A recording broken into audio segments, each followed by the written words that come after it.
in June of this year, Church Council had a retreat in Jen Whitaker's screen porch. As we struggled to stay warm in the cooler than expected air, we talked about goals for the church year, and classism soon rose to the top. Ron Tavernet told a story how he was on a walk in Canton and ran into someone who looked familiar. After some small talk, he said, "I know you from somewhere. Do you go to the Unitarian Universalist church?" She responded, "No, that place is way too hoity-toity for me."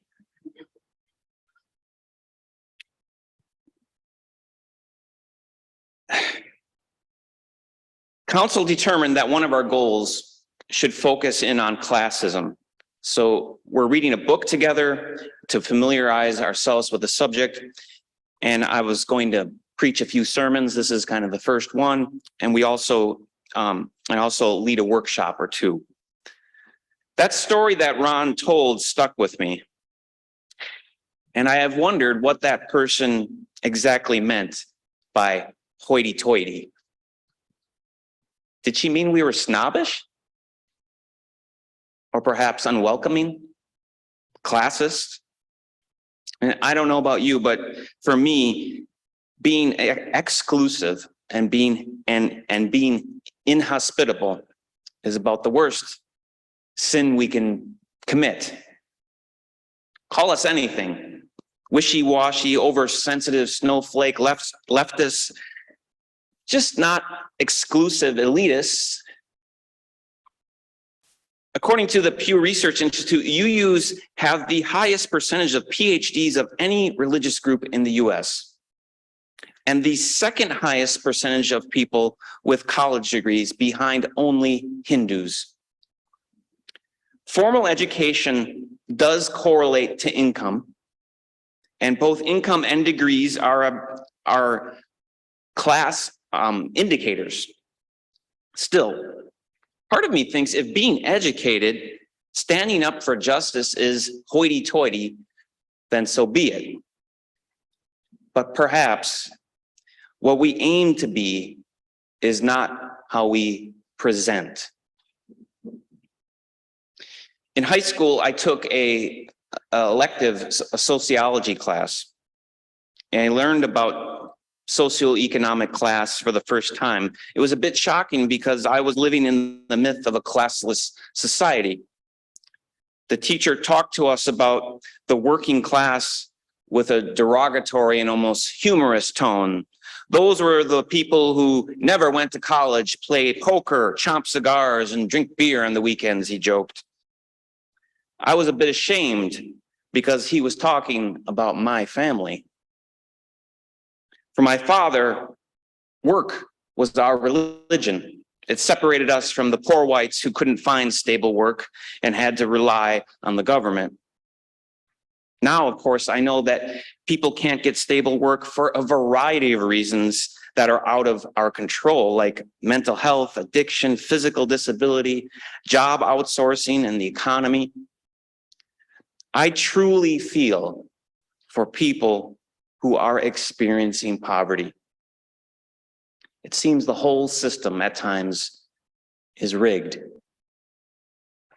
I care less for the Elon Musks of the world, where trips to outer space are not enough. They have to buy up whole companies as a hobby to gain more influence. What kind of world is this we're living in? Extreme wealth, with extreme wealth comes extreme influence, and so much power and such few people is just not good for our democracy. But it is possible to have compassion, even for the ultra-rich. That is, when we hear their stories.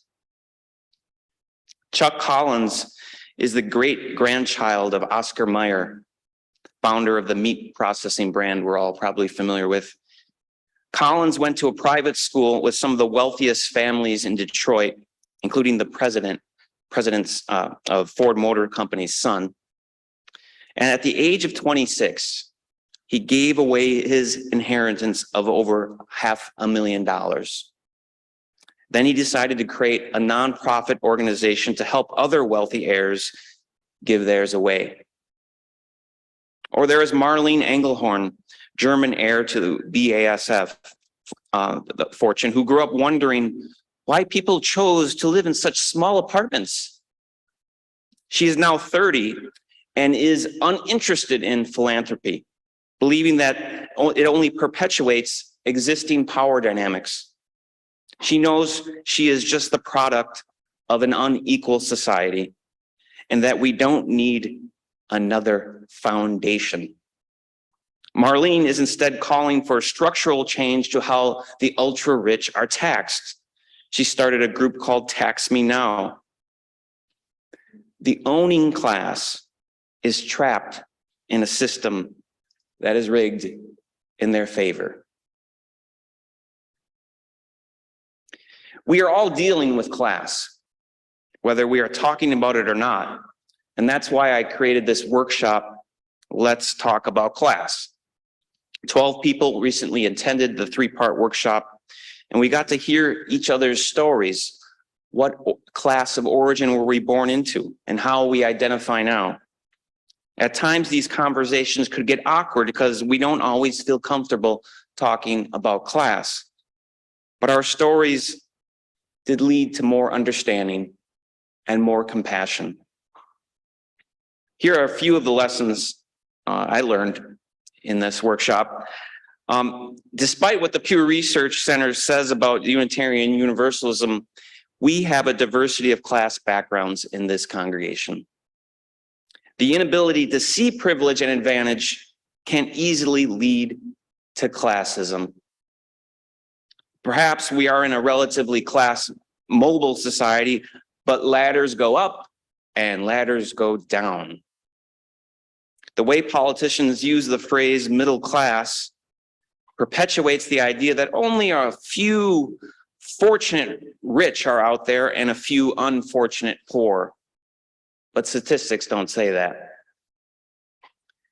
10% of the population own about 75% of our nation's private wealth. And some of us are mixed class. Maybe one parent is from a lower class while another parent is from an upper class. Certain markers of class are objective, like education level, income level, and wealth. But many indicators are rather subjective. The way we talk, the things we talk about, the food we eat, the things we do on vacation, if we can afford to go on vacation at all.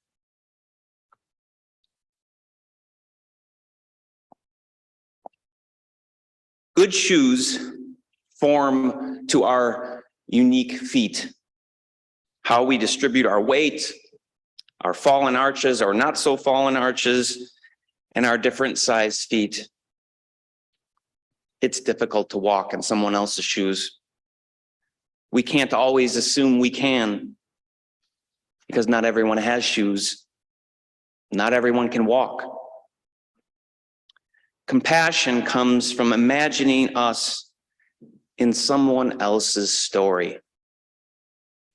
We can't assume everyone has the same feet as us, that everyone has feet, and that everyone has the same privileges or disadvantages we had.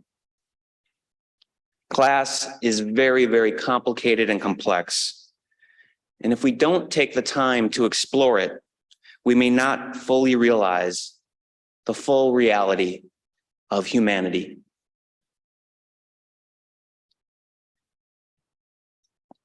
We may have a high percentage of middle and professional class members, but that does not mean that we don't have a diversity of class here. We are clearly not a monolithic electric vehicle driving professional middle class. I would like to think that has something to do with our Universalist roots. There is an invisible universal love present among us. An irrational, mysterious love. a liberatory force that is alive in the soul of this congregation. There is a love holding us, guiding us. Let us rest in this love. Love pulls, gently invites, and cheers us on like family and friends at a marathon. It is in love that we move, have our being, and have made our abode. There is nothing we need to do or be or possess to be worthy of this love. Here, we have it. Love is our birthright. Love is our great inheritance. Universal love is our great heritage. Whether we are immigrants or families that lived on this land before colonization, whether our ancestors were slaves or slave owners, whether we use she, he, them, or another pronoun, or prefer none, whomever we love, whomever we vote for, whether we are farmers or pharmacists, we are part of the universal family of love, and all held in its oneness. It's something we need to constantly and creatively reimagine. Love is calling us into siblinghood. Now I know you may say I'm a dreamer, that the world will always have pecking orders kept intact by degree and greed. Yet I say there is no hell below us. Above us, only the blue streams of sky.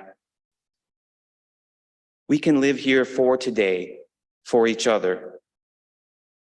We can share the world. It is a dream, yes, but a beautifully whole dream it is. We can live as one. We can live life in peace. This is our great message, that together we can heal the wounds of suffering. Together we can liberate the chained and imprisoned. And we do not need management skills, degrees, or leisure time to be part of this dream. Whether you play poker or polo, you can dream with us. We can become class conscious because beyond categories are our stories. And we know that wisdom, ethics, leadership, philosophical and religious insight are found in all classes. Here, in this community of struggle, imagine the joy. Imagine the sense of accomplishment. Imagine the good that could be brought into the world when we work across class boundaries and collectively liberate each other and the world. Love will lead us to a deeper justice, because love knows no boundaries. Love knows no classes. Love pierces through the hoity-toity. May this love shine bright and clear in our hearts, in our minds, in our bodies, and in our lives, now and forever. Amen. So may it be.